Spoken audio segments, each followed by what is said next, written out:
Devait de revenir sur des propos extrêmement choquants qui ont été prononcés sur notre antenne. Des propos absolument scandaleux et surtout factuellement complètement faux. Tout d'abord, au nom de la rédaction, nous vous présentons nos excuses à toutes celles et tous ceux qui ont pu être choqués d'avoir entendu ces mots sur notre antenne. Que les choses soient claires, ces mots de ce chroniqueur que vous ne reverrez plus sur LN24 sont à l'opposé du travail que réalisent chaque jour nos journalistes pour vous apporter une information factuelle et vérifiée. Ce chroniqueur a déclaré notamment que les camions d'aide n'ont jamais cessé d'entrer à Gaza. J'ai entendu tellement d'inexactitudes qui sont prises pour des certitudes avérées. C'est-à-dire Jean-Marc dit il faut que l'aide humanitaire arrive.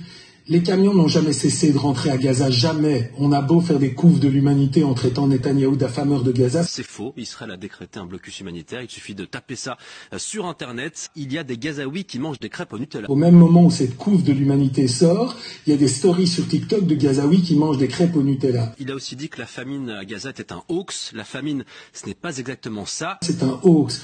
La famine, si vous voulez, c'est pas exactement ça, à mon sens. Il y a quand même des milliers de camions qui attendent devant Gaza avec de l'aide humanitaire. Non. Il y a 20 millions de repas qui ont été distribués par la Gaza Humanitarian Combien de morts? Foundation. Combien de morts? Mais zéro. Zéro mort à Gaza. Zéro. Les seuls qui sont morts, ils ont été tués par le Hamas parce qu'ils allaient chercher de l'aide chez les Américains et les Israéliens. Au-delà du caractère odieux de cette déclaration, non, ce n'est pas un hoax, c'est sourcé. Et ce chroniqueur devrait justement vérifier ses sources et enfin dire que les images de Gaza sont des mises en scène, une opération de propagande anti-juive avec ce mot Pallywood, contraction entre Palestine et Hollywood. C'est tout simplement une connerie. S'il existe des mises en scène, c'est pour ça qu'il faut être doublement attentif en période de guerre, en période de propagande. Eh bien non, les images que nous vous montrons tous les jours à Gaza sont loin d'être des mises en scène.